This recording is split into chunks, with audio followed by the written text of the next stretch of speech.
दुर्योधन, भीम ने तुम्हारे और 5 अनुजों का वध कर दिया है और अभी उसकी रक्त पिपासा बुझी नहीं है दुर्योधन।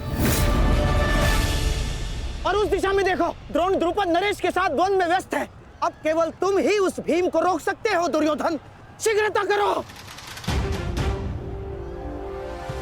तो क्या द्वंद्व बीच में छोड़कर जाओगे दुर्योधन?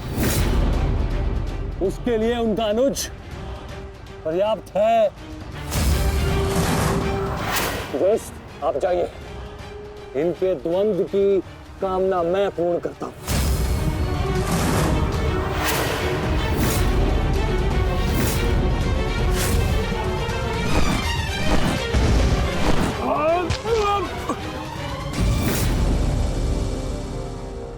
बार बार मुझे छोड़कर मेरे पिता पर वीरता क्यों दिखाते हो आचार्य?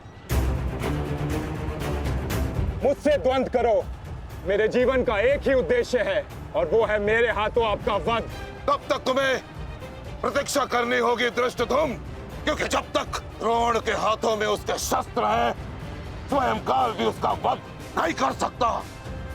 और स्मरण रहे धृष्टद्युम्न, तुम्हारे साथ साथ तुम्हारे जीवन का ये उद्देश्य भी उपहास बन के रह जाएगा। शस्त्र त्यागने की क्या आवश्यकता है द्रोण?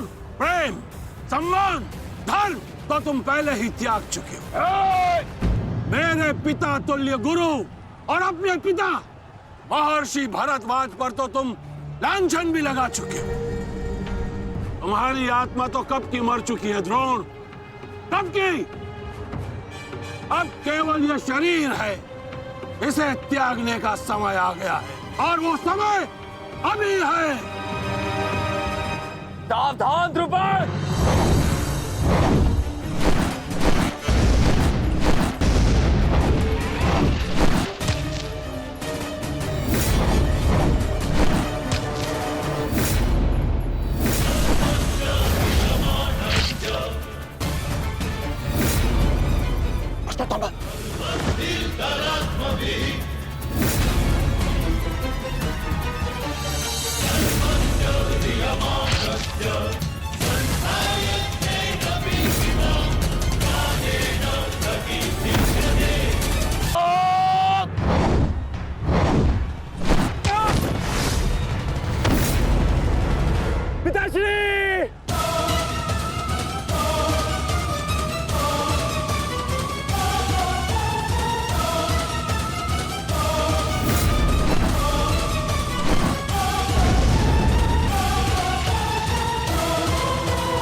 अश्वत्थामा!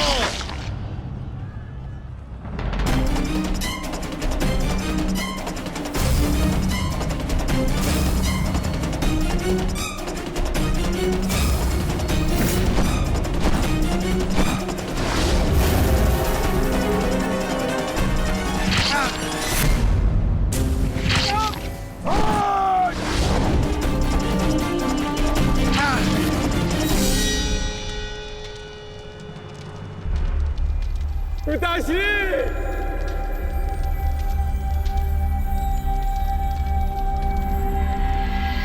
आचार्य द्रोण ने क्रोध में आकर अपने अग्नि शस्त्र से पांचाल नरेश को जीवित जला दिया है महाराज। अर्थात आचार्य द्रोण ने अपना वचन पूर्ण किया, उन्होंने द्रुपद का वध कर ही दिया।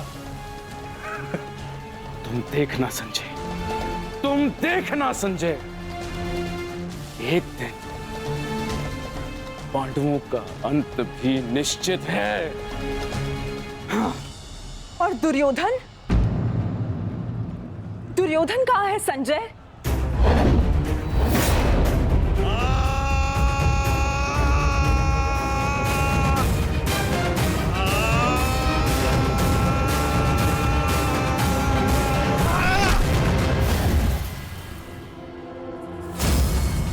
तुम्हें ज्ञात भी है, अब तक तुम्हारे 55 अनुजों का रक्त मैं अपनी गदा को पिला चुका हूं।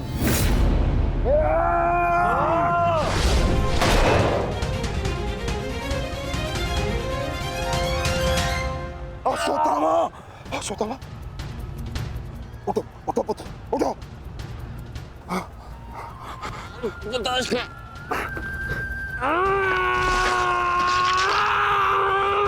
पुत्र पुत्र पुत्र, तुम बहुत अधिक चोटिल हो गए हो। तुम एक काम करो, तुम शिविर में जाओ, जाओ। नहीं पिताश्री, मैं कोई बालक नहीं हूँ पिताश्री जो इस चोट से हार जाऊंगा। एक योद्धा रणभूमि छोड़कर नहीं जाता पिताश्री। मेरी बात मानो, तुम्हें बहुत आवश्यक है वहां जाना। जाओ शिविर में जाओ, जाओ पुत्र, मेरी बात मान लो, जाओ जाओ पुत्र। अनर्थ कर दिया तुमने द्रोण। मुझे मेरे पिता की मुखाग्नि देने का अवसर भी नहीं दिया। अब तुम्हें आर्य भी मेरे हाथों से नहीं बचा सकते।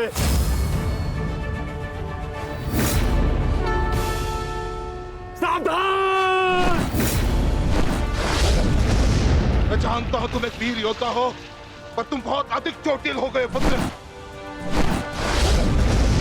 तुम इस अवस्था में युद्ध नहीं कर सकते। तुम्हें उपचार की आवश्यकता है। जाओ, तुम्हें मेरी शपथ है पुत्र, जाओ। जो आ गया पिताश्री।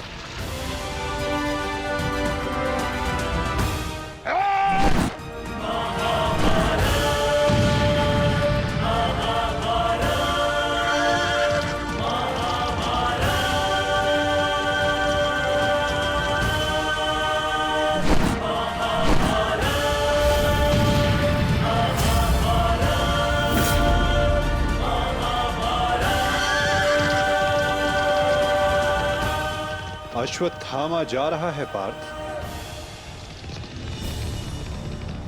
भीम और युधिष्ठिर को संकेत भेजो।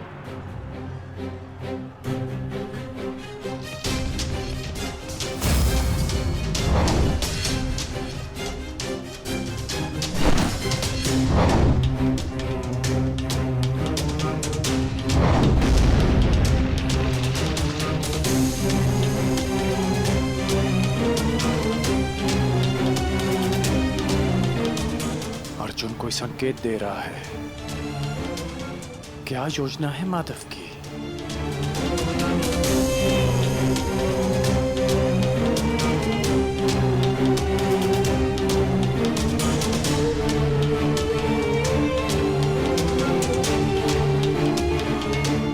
जाना तो नहीं चाहता, परंतु माधव का संकेत है। मुझे जाना होगा। प्रतीत होता है तुम्हारे जीवन के कुछ प्रहर अभी शेष है।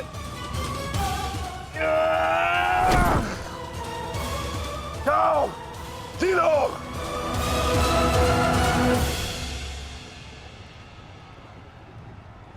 सारथी, आगे बढ़ो।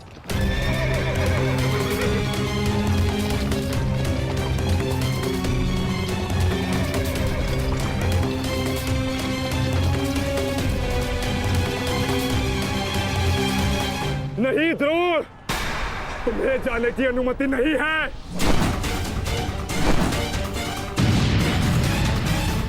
कर्ण, अश्वत्थामा की सहायता करो। वो बहुत अधिक जख्मी है और भीम उसके पीछे है। जाओ।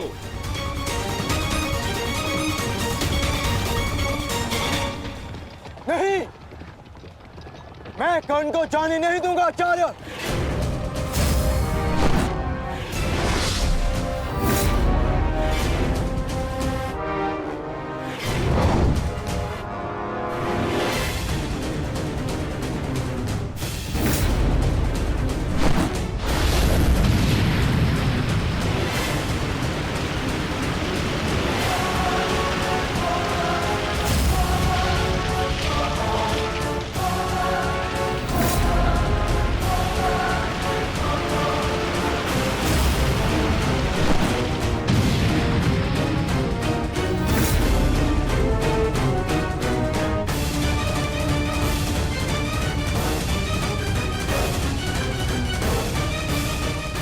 स्मरण रहे पार्थ, यदि कर्ण अश्वत्थामा की सहायता के लिए वहां पहुंच गया तो हमारी योजना विफल हो जाएगी।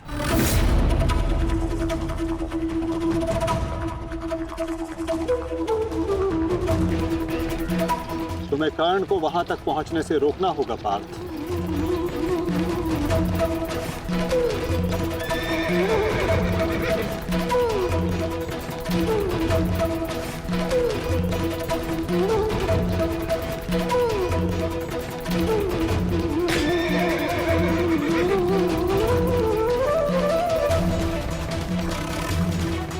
हमें केवल अश्वत्थामा के साथ बने रहना है। उसे किसी भी परिस्थिति में अकेला नहीं छोड़ना है। सत्यसेन, शीघ्रता करो।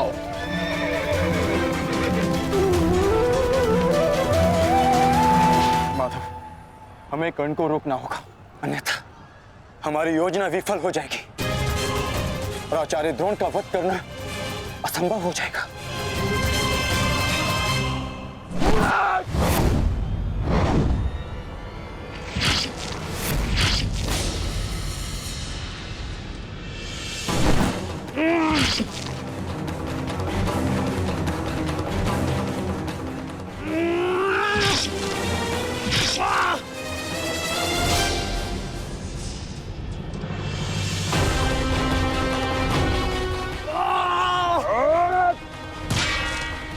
अभी भी समय है, लौटो।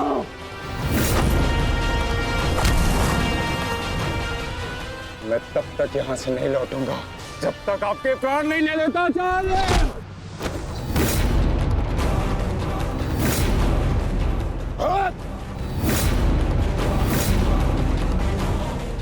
कहा था मैंने कि मैं पिता और पुत्र का वध एक दिन में नहीं करना चाहता, परंतु तुमने मुझे विवश कर दिया।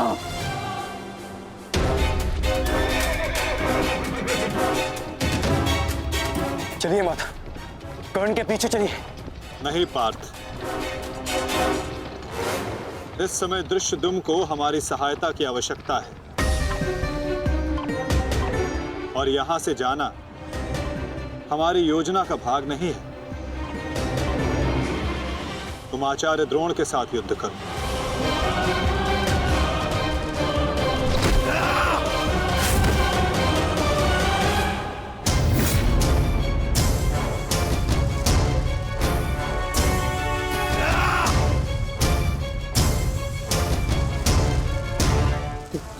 दूर हटो, मैंने कहा दूर हटो।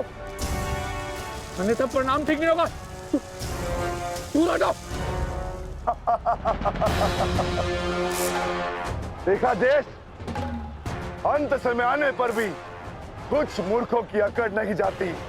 उनकी अकड़ उनके मृत्यु के साथ ही जाती है।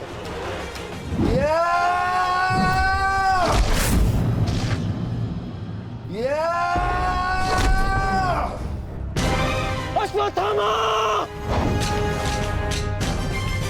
अब तुम्हारा अंत आ गया अश्वत्थामा।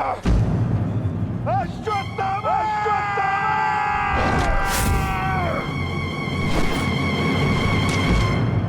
ये तो भीम का स्वर है। कहीं ऐसा तो नहीं कि भीम अश्वत्थामा के साथ द्वंद्व कर रहा हो। मुझे शीघ्र वहां पहुंचना होगा।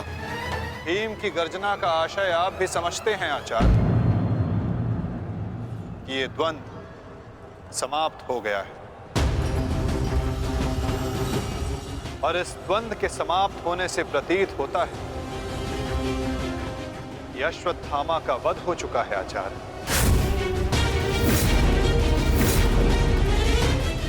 असंभव, असंभव नहीं है माधव। तो द्रोण का पुत्र अश्वत्थामा, और जब तक द्रोण जीवित है अश्वत्थामा को कुछ नहीं हो सकता।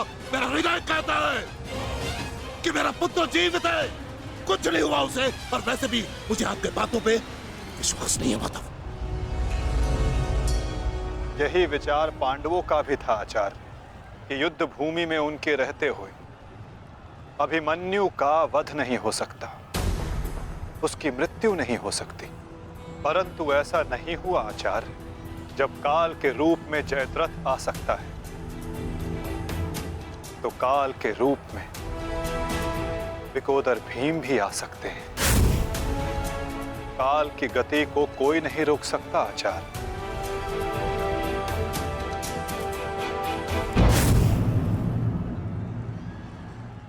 सावधान भीम!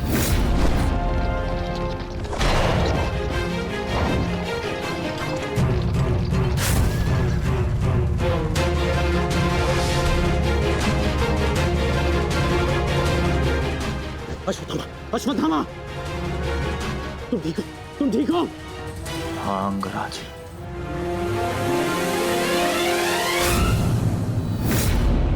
ये तो भीम पुत्र सुत्सुम है।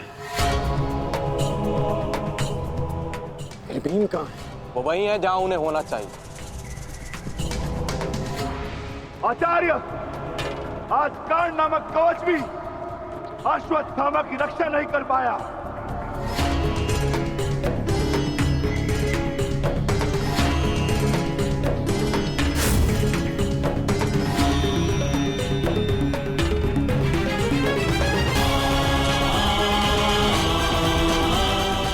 ये पांडवों की योजना है,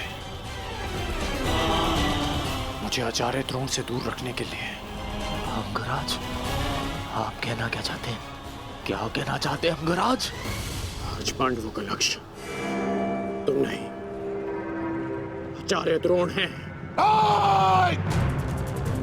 सत्य है ये, मेरा पुत्र अभी तक जीवित है, कुछ नहीं हुआ उसे। सत्य कहो, सत्य कहो भीम।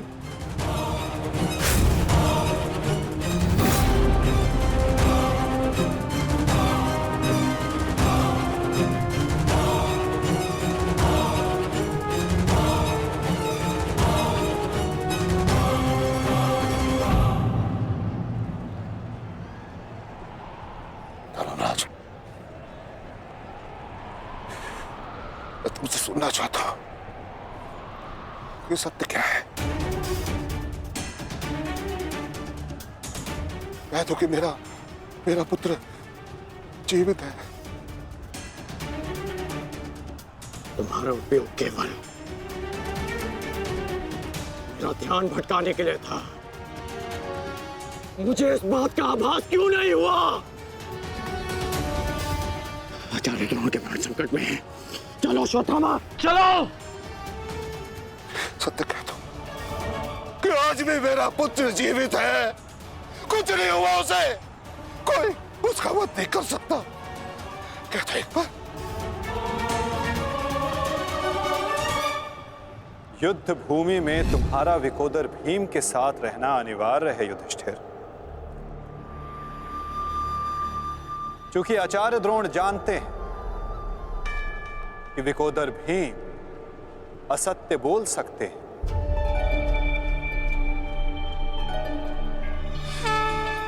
किंतु धर्मराज युधिष्ठिर नहीं। और वो ये सुनिश्चित करने के लिए तुमसे ये प्रश्न अवश्य करेंगे धर्मराज।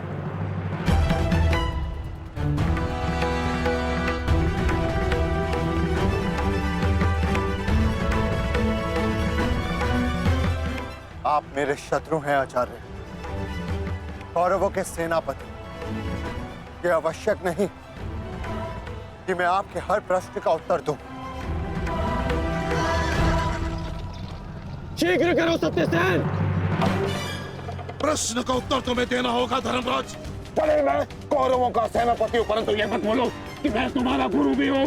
इसलिए सत्य तुम्हें कहना होगा, बताना होगा मुझे। मेरा पुत्र जीवित है और यही सत्य है, मुझे पता है। श्रेष्ठ, बता दीजिए आचार्य द्रोण को सत्य क्या है? अधर्म को उसके घर में पराजित करने के लिए अधर्म की चौखट पार करनी ही पड़ती है युधिष्ठिर। ये सत्य है आचार्य द्रोण कि भीम ने अश्वत्थामा का वध कर दिया।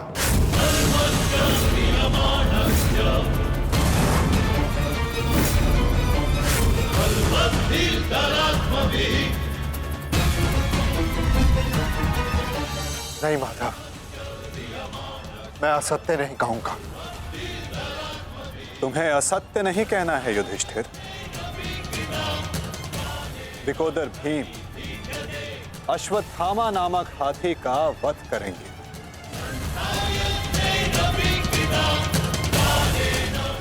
तुम्हें केवल यह कहना है कि अश्वत्थामा मारा गया। इससे ना तुम्हारा धर्म टूटेगा और हमारी योजना भी सफल हो जाएगी।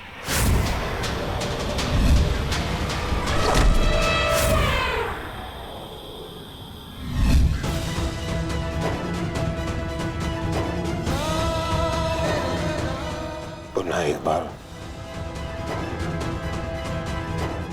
कह दो धर्मराज कि ये सत्य है।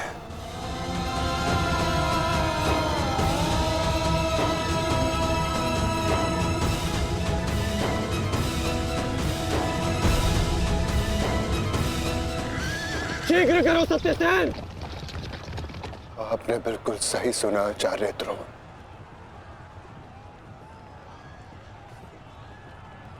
अश्वत्थामा मारा गया।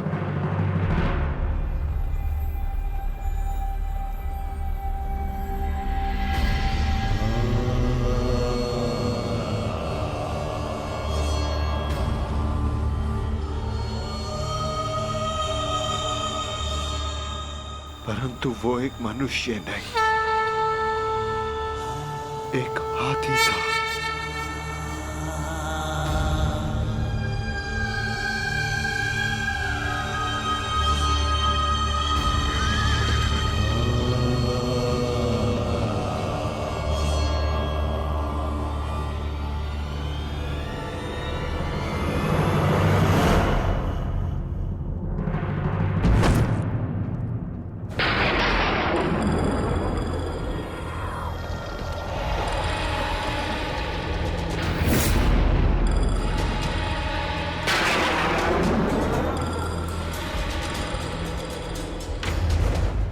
बन गए जिस पुत्र के लिए आपने अपने शिष्यों से गुरु दक्षिणा नहीं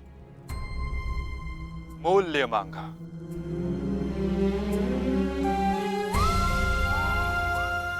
और उसी पुत्र के कारण आप एक एक करके अधर्म की सीढ़ियां चढ़ते चले गए आचार्य।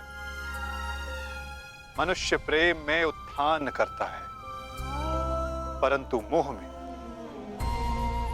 केवल उसका पतन होता है आचार्य। आप जिसे पुत्र प्रेम समझते रहे वो पुत्र प्रेम नहीं, पुत्र मोह था आचार्य। और वही आपके पतन का कारण भी।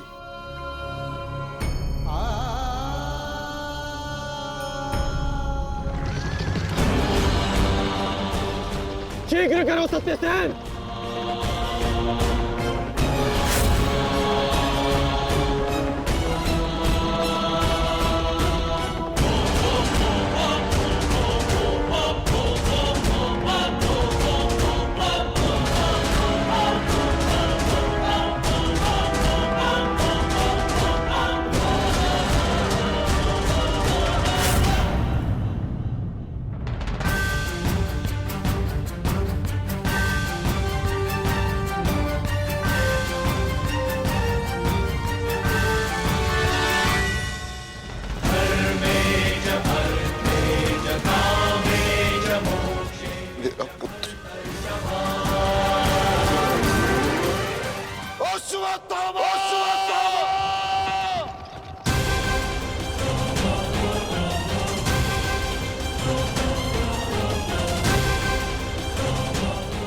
आपके साथ छल हुआ है आचार्य।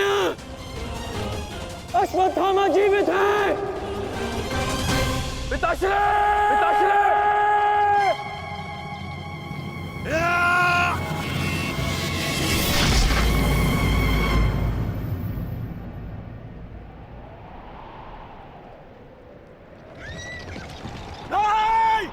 आचार्य!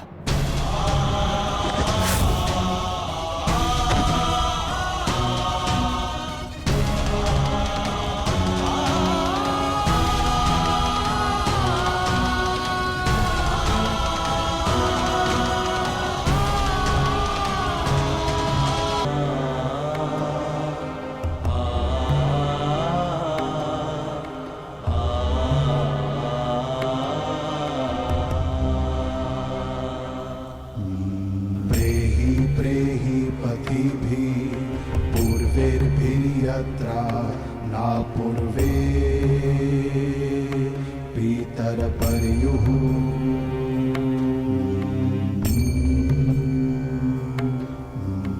ऊहरार्जना स्वधया मदन्तायमं पश्यासि वरुणं च दिवम्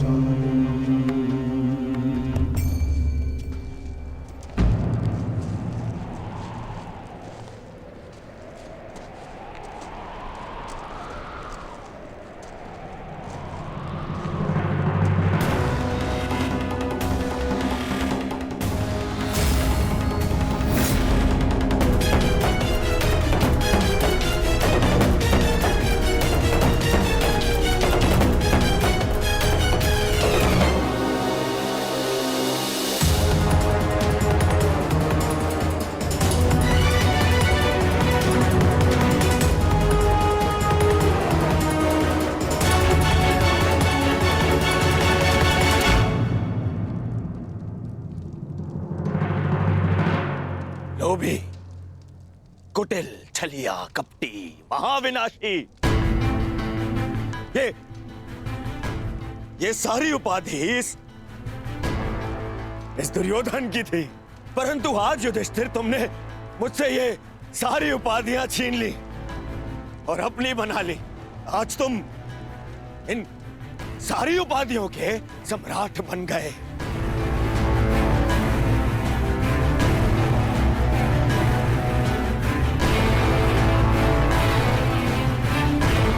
प्रणिपात सम्राट, प्रणिपात, अरे बोलो, सम्राट आए हैं। छल सम्राट युधिष्ठिर की जय बोलो, बोलो, छल सम्राट युधिष्ठिर की जय। परंतु सम्राट, मुझे समझाइए, अब कौन सा कार्य शेष रह गया? आपने यहां आने का कष्ट कैसे किया सम्राट? अरे कहीं ऐसा तो नहीं कि लकड़बग्घे की तरह गुरु आचार्य द्रोण के शव पर भोज मनाने आए हैं आप?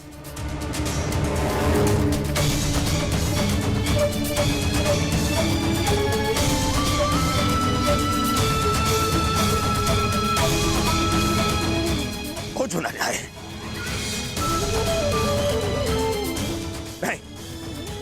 नहीं सम्राट, मैं क्षमा चाहूंगा, परंतु मैं इस बात की अनुमति नहीं दूंगा आपको। चले जाओ यहां से, अन्यथा मैं आप लोगों के शव पर उत्सव मनाऊंगा। चले जाओ। हम यहाँ युद्ध करने नहीं आए, अपने गुरु के अंतिम दर्शन करने आए हैं।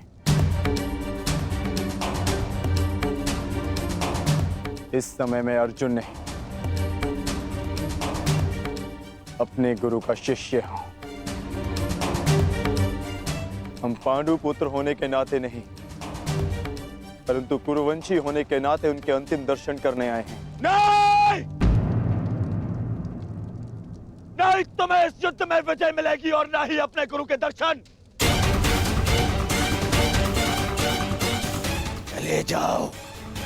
चले जाओ यहां से, अन्यथा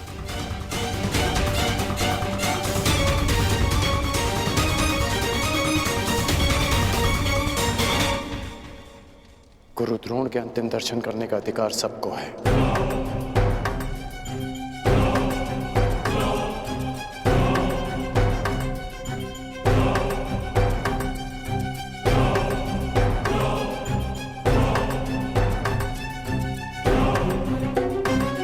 बहुत बड़ी गुरु दक्षिणा दी आपने अपने गुरु को, छल से मृत्यु दी तुमने अपने गुरु को।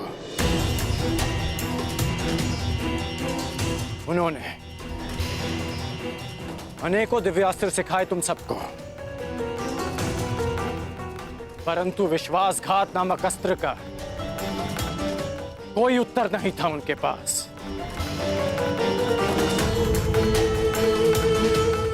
धर्मराज, क्या उत्तर है आपके पास आपके छल का?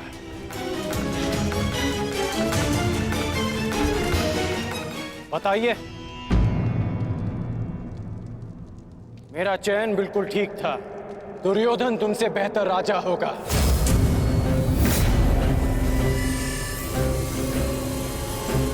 दुर्योधन की अनीतियों पर मैं क्रोधित हूं, परंतु तुम्हारी अनीतियों पर मुझे घृणा आती है। मित्र, शिष्य होने के नाते अपने गुरु के अंतिम दर्शन का अधिकार है इन्हें।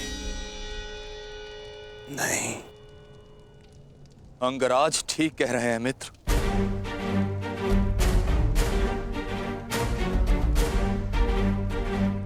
इन्हें अधिकार है। मेरे पिता ने जितना प्रेम अपने पुत्र को दिया,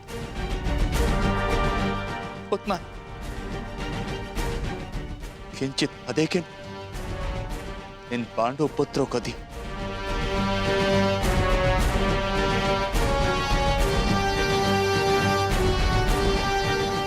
उससे भी अधिक इस अर्जुन को। एक पुत्र अपने पिता का ऋण चुकाता है, उसे जीवन देने का ऋण। मैं भी अपने पिता के दिए जीवन का ऋण चुकाऊंगा, और वो ऋण पांडवों को चुकाना होगा।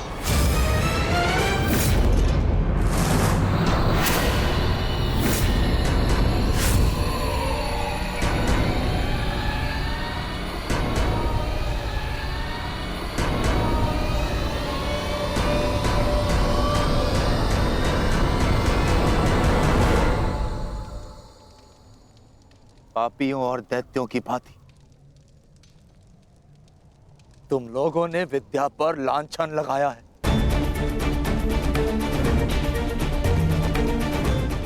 ज्ञान का नाश किया है तुम लोगों ने, नाश। धिक्कार, धिक्कार है तुम लोगों पर।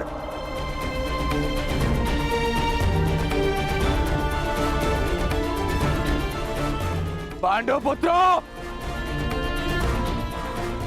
जब तक मैं तुम्हारी मृत्यु अपनी आंखों से ना देख लूं, मुझे मृत्यु प्राप्त नहीं होगी। तुम्हारे वंश के साथ मृत्यु की होली खेलूंगा मैं।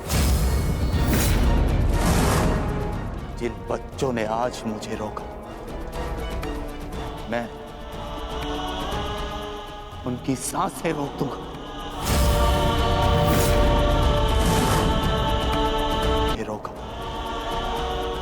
मैं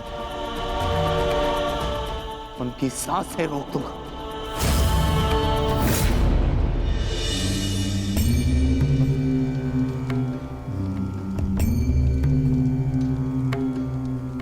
प्रेहि प्रेहि पतिभिः पूर्वैर्भिर्यत्रा न पूर्वे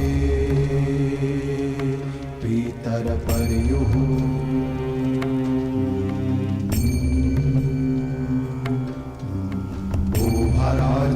स्वधया मदन्तायमं पश्यासि वरुणं च दिवम्।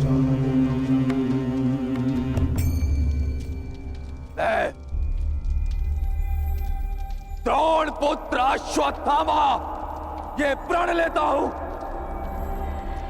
कि तुम्हारे संपूर्ण वंश को नष्ट कर दूंगा, नष्ट कर दूंगा, नष्ट कर दूंगा, नष्ट कर दूंगा, नष्ट कर दूंगा, नष्ट कर दूंगा।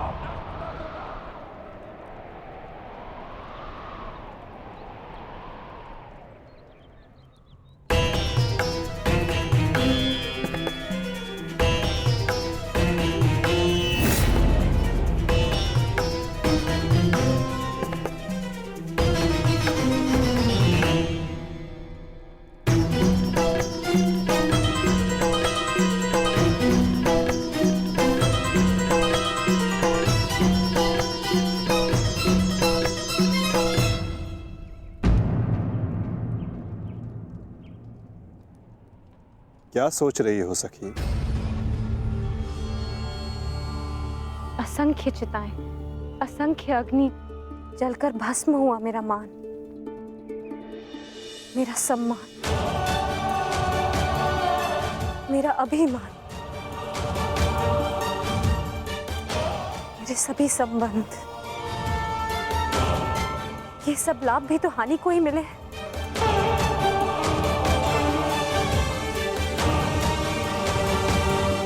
वो देखिए माधव,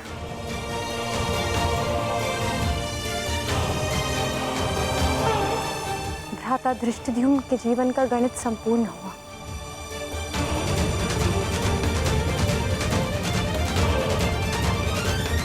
अब उनके जीवन का न्यून लाभ है। इस जटिल गणित में न केवल हानि और लाभ है सखी, इस गणित के अनेकों कोण भी हैं। उधर देखो, तुम्हारी पुत्र वधू खड़ी है।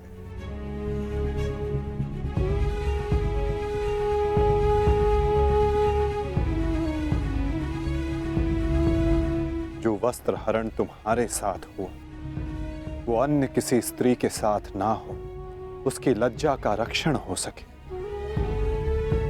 ये लाभ। संसार में शोषण करने वालों को पर्याप्त दंड मिल सके सखी, ये लाभ। आने वाली पीढ़ियों को ज्ञात रहे कि स्त्री का मान भंग करना, उसका शोषण करना मानव हत्या से भी अधिक दंडनीय अपराध है, ये लाभ। और ऐसे लाभ के लिए बलिदान अनिवार्य है सखी, और ऐसे बलिदान देने की क्षमता सब में नहीं होती सखी।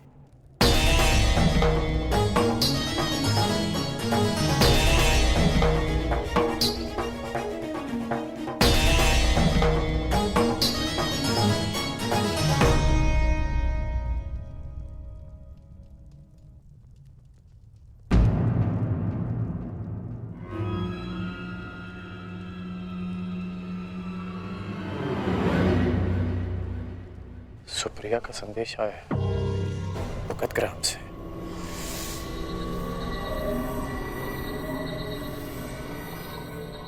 वो मृत्यु शैया पर है।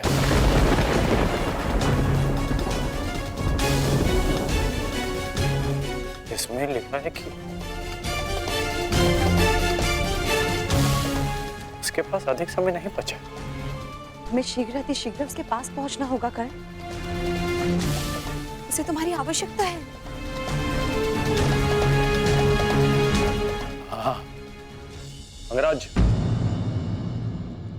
ज्येष्ठ ने संदेश भेजा है, आपको शीघ्र उपस्थित होने को कहा है।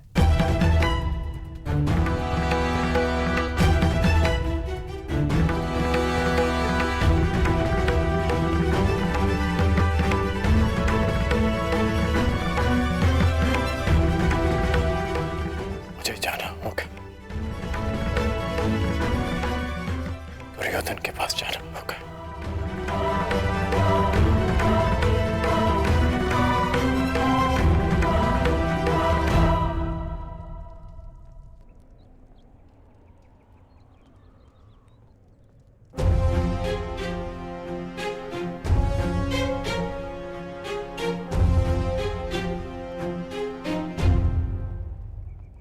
अनेक दिनों से मेरा हृदय ही नहीं, मेरा मन भी जो चाहता था, आज वो पूर्ण होने जा रहा है। दुर्योधन की पताका और हस्तिनापुर का ध्वज दोनों ही अब बलशाली होने जा रहे हैं। इस पताका की तीक्ष्णता और भी तीव्र होगी, क्योंकि इस पताका का नेतृत्व करेगा मेरा मित्र अंगराज कर्ण।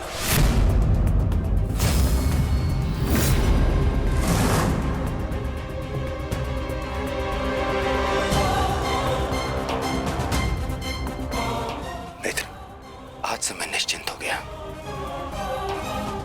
मुझे पूर्ण विश्वास है कि तुम्हारे नेतृत्व में इस युद्ध में विजय हमारी ही होगी। आज से हमारी सेना के सेनापति हो तुम।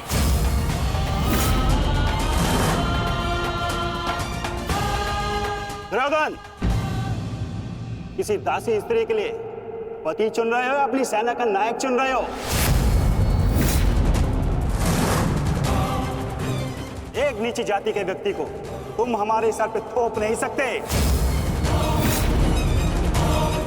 किसी सारथी का पुत्र तुम्हारे उपकारों के बीच में बना राजा मैं नहीं मानता कि ये सेनापति बन सकता है, क्योंकि पलतरन पैरों में शोभा देते हैं, ना कि मस्तक पर। मेरे होने वाले सम्राट, और हाँ अंगराज कर्ण,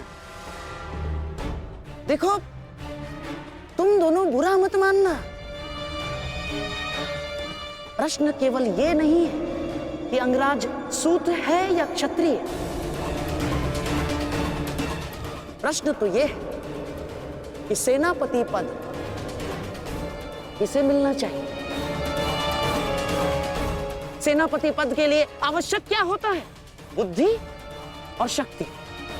और अंगराज, आपके बुद्धि पर किसी को कतई संदेह नहीं ना, परंतु संदेह है तो केवल और केवल आपकी शक्ति पर। अंगराज अभेद थे, अब नहीं है। कवच और कुंडल भी था इनके पास, अनेकों अस्त्र थे जो अब नहीं है, जो अब अंगराज खो चुके हैं। और हाँ, खास बात तो यह है, अर्जुन के लिए जो अस्त्र था वो भी आप खो चुके हैं। तो इसका पूर्ण अर्थ यह है दुर्योधन कि अंगराज अब उस बूढ़े शेर की भांति हो गए जिसके दांत भी टूट गए हैं और पंजे के नाखून भी झड़ चुके हैं। और ऐसे शेर के साथ चूहे भी व्यंग करते हैं। अब महाराज शल्य को देखो, इनकी शक्ति और भव्य सेना की सहायता से हम विजय प्राप्त कर सकते हैं। अब यदि अंगराज आपके परम मित्र हैं तो वो भी इस बात को मानेंगे, हैं? क्यों अंगराज? अमरश्री, मुझे कर्ण की मित्रता पर कोई संदेह नहीं है। जिसने अपना सबसे महत्वपूर्ण शस्त्र मेरी सुरक्षा के लिए उपयोग कर लिया, और ना ही उसके शौर्य पर। संदेह तो मुझे शैल्य पर है, क्योंकि कायरों के भांति रण छोड़कर भागना सबसे पहले इन्हें आता है। एक नहीं, दो बार अवसर मिला इन्हें, पर इन्होंने क्या किया? रण छोड़कर भाग गए, एक ऐसे चूहे की तरह जो केवल शेर की दहाड़ सुनकर ही भाग जाता है, भाग जाता है। इस चूहे को मैं ना तो अपनी सेना का सेनापति बनाऊं और ना ही अपनी दासियों का पति। मूर्ख हो मूर्ख, तुम दोनों मूर्ख हो। एक मूर्ख का सम्राट और एक मूर्ख का सेनापति।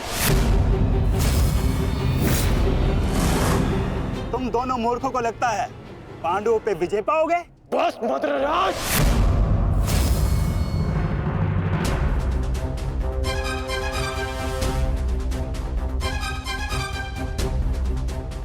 मैं भले ही छोटी जाति का हूं, परंतु तुम्हारे कार्य और तुम्हारी जीवा मुझसे भी निचली जाति के हैं। तुम्हें मेरे माता पिता का ऋणी होना चाहिए कि उन्होंने मुझे अच्छे संस्कार दिए, नहीं तो अभी तक तुम्हारी जीवा मेरे पैरों के नीचे होती।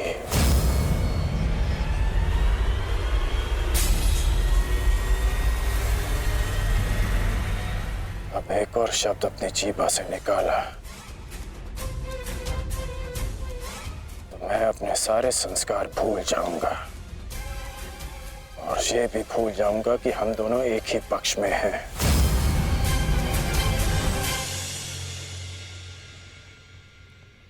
कुछ भी कह लो, कुछ भी कर लो, जब तक तुम सेनापति हो मैं नहीं लड़ूंगा।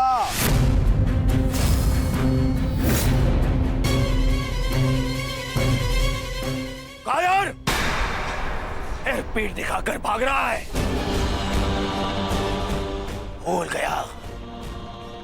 गया अपने वचन, अपने प्राण कि भेज दूं तुम्हारे राज्य में यह संदेश कि उनका राजा न केवल भगोड़ा है पर अपने वचन भी नहीं निभाता।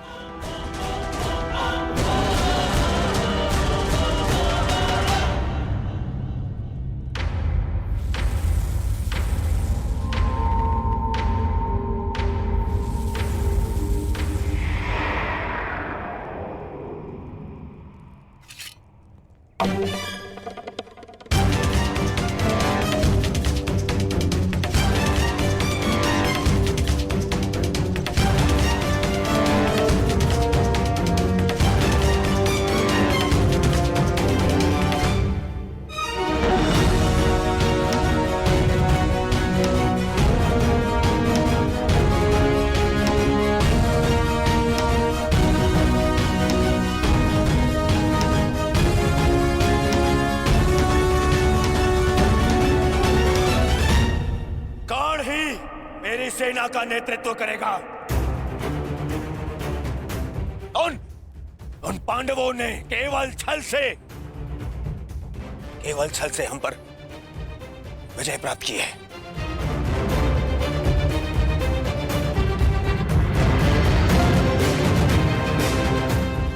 कर्ण मेरा कवच है, मेरा विश्वास है।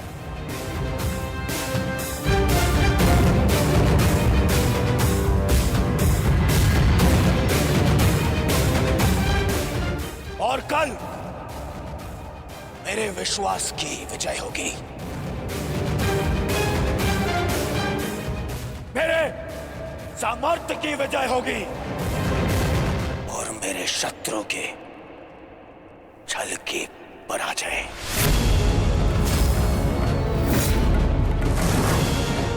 अंगराज कर्ण की, अंगराज कर्ण की, सर सेनापति की, सर सेनापति की।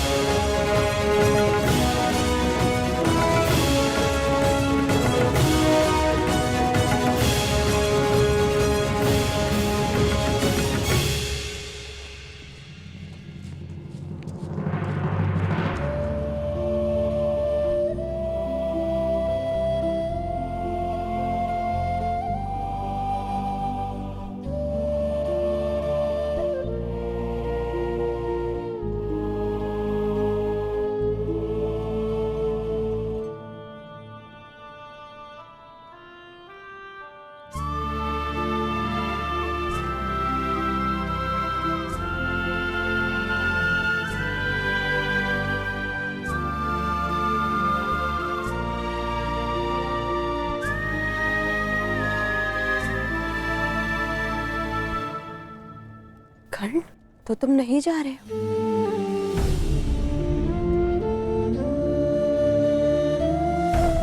कर्तव्य का बंधन अपनों के बंधन से बड़ा होता है वृषाली। मेरे परिवार के लिए मैं अनेकों परिवारों का विश्वास नहीं तोड़ सकता।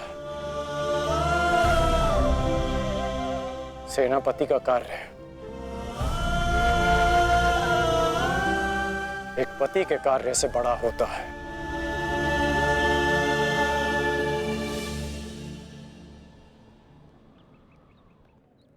दुर्योधन को, इस सेना को मेरी आवश्यकता है। मैं अपने कर्तव्य से पीछे नहीं हट सकता।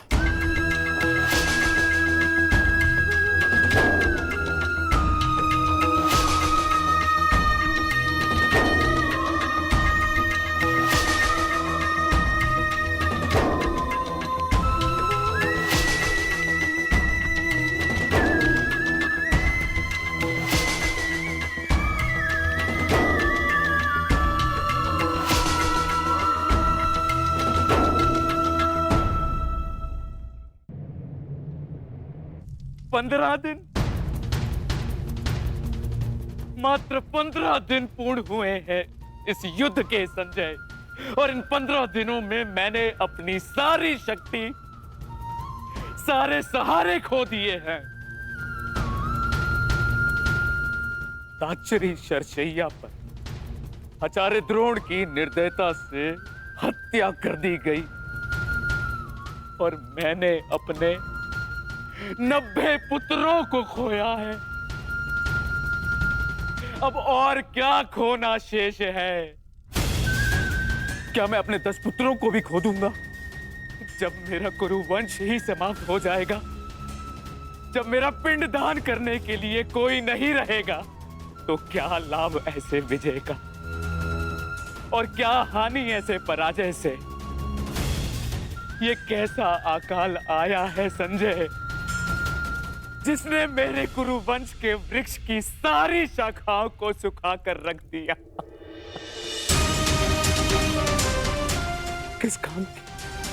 इस प्रकार से अपनी आशा को मत खोइए महाराज। युद्ध अभी शेष है और अंगराज कर्ण ने आज ही सेनापति का पद संभाला है महाराज। वो अपने वचन को अवश्य ही पूर्ण करेंगे, और जब तक अंगराज कर्ण जीवित है महाराज। राती है, गांधारी, गांधारी कहाँ है? वो जा चुकी है महाराज। जा चुकी? परंतु कहाँ? उन्हें सूचना मिली है कि निकट के गांव में महर्षि वेदव्यास प्रवास कर रहे हैं महाराज, और वो शीघ्र ही कुरुक्षेत्र में जाने वाले हैं। और महारानी को आशा है इस महाविनाश को रोकने के लिए महर्षि वेदव्यास से मिलकर कोई बीच का मार्ग अवश्य निकालेंगे। जिस प्रकार से आपके पुत्रों के जन्म के समय महर्षि वेदव्यास ने विशेष सहायता की है, उसी प्रकार से आपके पुत्रों के जीवन के रक्षण के लिए सहायता अवश्य करेंगे महाराज। मूर्खता है ये, मूर्ख है महारानी। संजय, शीघ्र ही कुछ सैनिकों को भेजो और महारानी को लौट आने को कहो। जी महाराज। भेजो।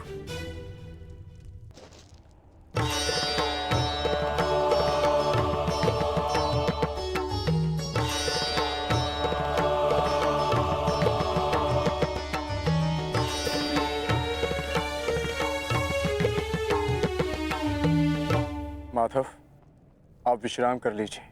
सूर्य उदय होने में केवल एक प्रहर शेष है। मुझे ज्ञात है पार्थ, और आज का ये सूर्य उदय न केवल अपने साथ प्रकाश या सूर्य की किरणें लाएगा, आज का ये सूर्य उदय अपने साथ एक परीक्षा भी लाएगा पार्थ।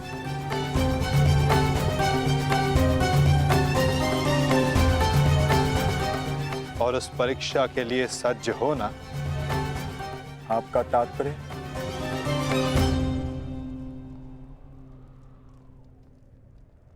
आज से व्यूहरचना का भाग केवल भाग नहीं रहेगा पार्थ,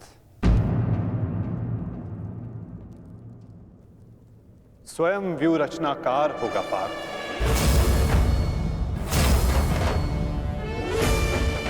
केवल आक्रमण की घोषणा होने पर वो युद्ध भूमि में आगे नहीं बढ़ेगा। समस्त कौरव सेना युद्ध भूमि में आगे बढ़ेगी पार्थ। अब अंगराज कर्ण आज्ञा लेंगे नहीं, वो आज्ञा देंगे पार्थ।